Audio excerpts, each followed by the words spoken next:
Okay, the next step in this tutorial is to get the last couple clips in that have filters on them. So I'm going to go ahead and work on that right now.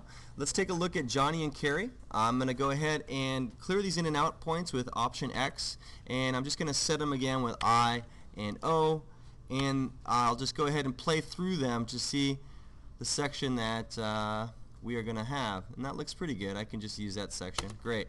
So I'm going to target V2 just by hitting this little button over here, and I'm going to hit the snapping, make sure that I'm lined up here. I'm going to zoom in just a little bit, and I'm going to stretch this out so that it's even with the end of Rob dialog. And now I'm going to hit the red button for overwriting. Okay.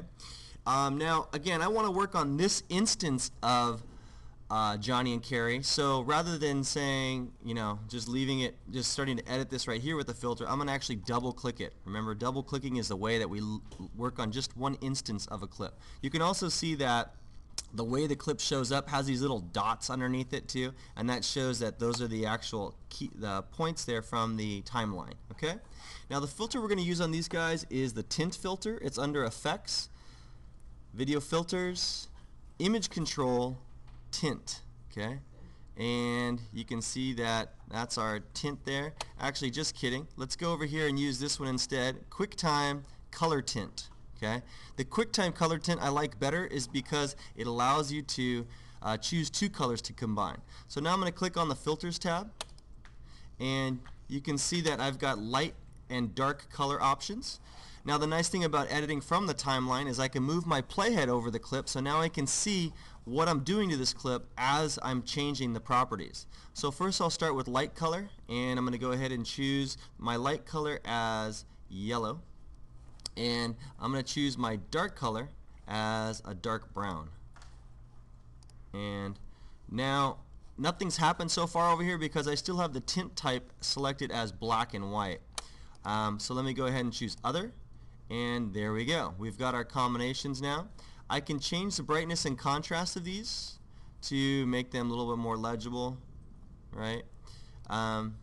And it dawned on me that earlier I didn't teach you guys how to delete filters. There's these handy dandy little checkbox that's right here under Color Tint. If I hit the checkbox next to Color Tint, it turns the filter off.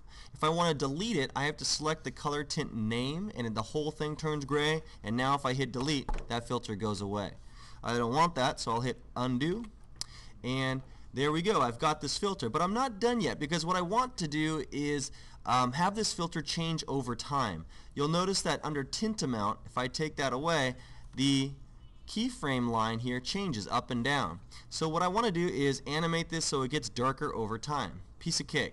Let me go back, and I'm going to set the tint amount to 0. I'm going to move the playhead back to the beginning of the clip because I'm starting an animation, right? Now that I'm on the first frame, I'm going to go ahead and hit the keyframe button, which is right there. Insert keyframe, all right? And now that value will stay the same unless I change it later on down in the time. Remember, when I'm making animations, I have to first tell the computer where I want something in time, set the value, which I did by keyframing, now move the time, and let's change the value. So now I'm going to take the tint amount and go up to 100.